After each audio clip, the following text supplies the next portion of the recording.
Selamat datang di Bijaks News Senin 17 Maret 2025 bersama saya, Dena.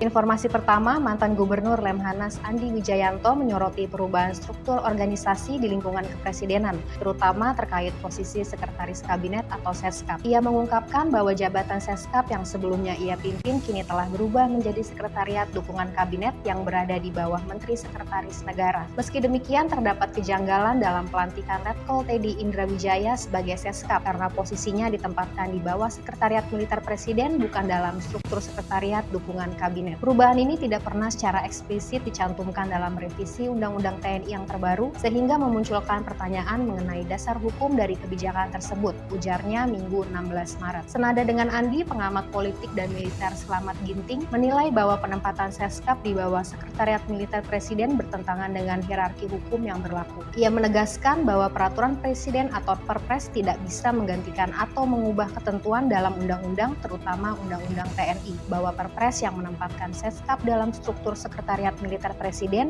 merupakan langkah keliru dan berpotensi melanggar hukum, ungkapnya. Keputusan ini juga dinilai dapat mengancam prinsip supremasi sipil dalam pemerintahan serta menimbulkan presiden buruk dalam reformasi birokrasi dan militer di Indonesia. Informasi hukum, Kolonel Sus Profesor Muhammad Halkis mengajukan uji materi Undang-Undang TNI ke MK menilai aturan ini membatasi hak prajurit. Ia mengkritik definisi profesionalisme, larangan bisnis, dan pembatasan jabatan sipil.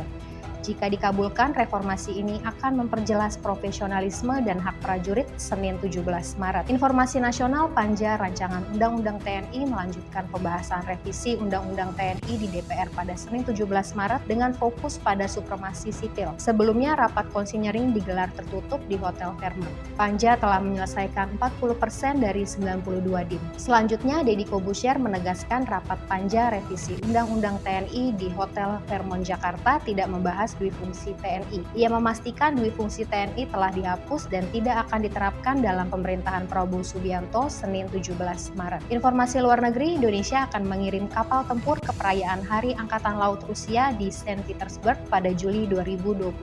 Dubes Rusia Sergei Tolchanov menyatakan jumlah kapal belum ditentukan.